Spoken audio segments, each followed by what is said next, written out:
විවාහයට කටිනේ මෙතන ඉන්නේ ඔක්කොම විවාහ වුණා. අපි කවුරු වෙනද ඉන්නේ? කවුරු වෙනද ඉන්නේ?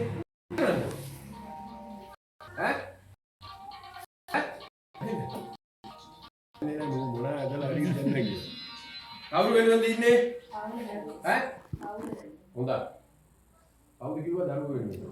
පවුල වෙනුවෙන් ඉන්නේ. අය විවාහෙත් මිනිහට මොනා වෙන්නේ? ඔක්කොම කියන්නේ දරුවෝ වෙනුවෙන් සර් අපි ඉන්නේ.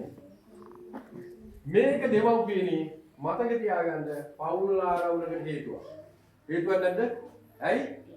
ඇවිල්ලා අපිට කියනවා අනේ සර් මේ මිස් එකම කියනවා. අනේ මිස් මේ ගෑණි දරුවෝ මැත්තේ නැහෙනවා නිසා මං ගැන බලන්නේ නැහැ. කියනවද නැද්ද? කියනවා. එතකොට ඒකේ අනිත් පැත්තට සමහර මිනිස්සු ඇවිල්ලා කියනවා අනේ මොකක්ද කියන්නේ? කාන්තාවොත් ඇවිල්ලා කියනවා අනේ සර් මේ මිනිහා දරුවෝ මැත්තේ නැහෙනවා නිසා මං ගැන බලන්නේ නැහැ. කියනවද නැද්ද? කියනවා. මේක පවුල් ආරවුල නෙවෙයි ඊට පස්සේ. ඇයි? දරුවන්ට විතරයි ආදරය කරන්නේ තමන්ගේ ස්වාමියාට බිරිඳට කරක් තියෙන පැත්තටම නැහැ. එතකොට මේක පවුල් ආරවුල. හරිද?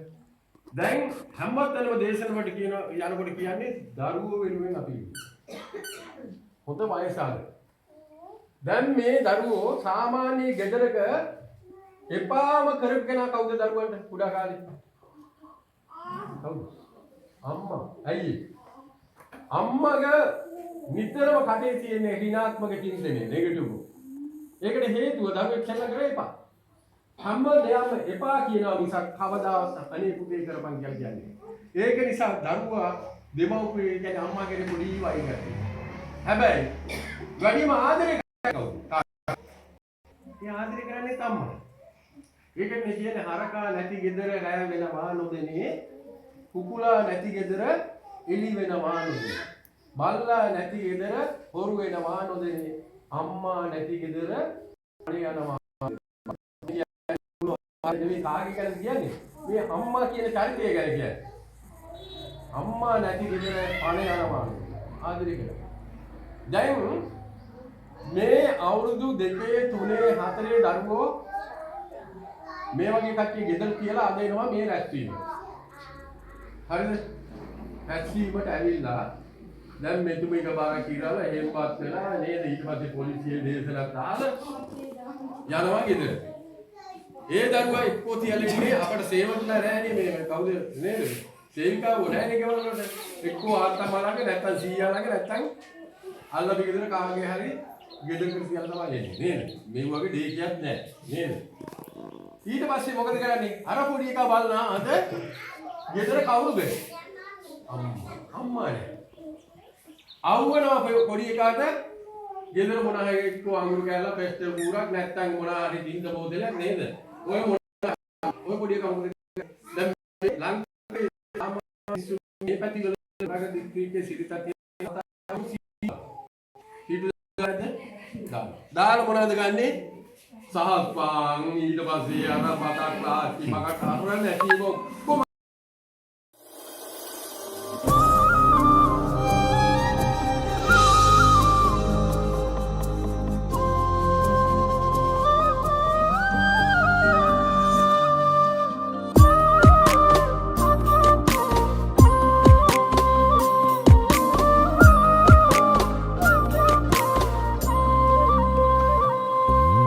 तेरी विदुना मधुन वेदना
මට වඩා ඔබට වෙන්නේ නැති ජීවිතේ මගේ නමින් කැප කරන්නේ නැති මට දුන්නු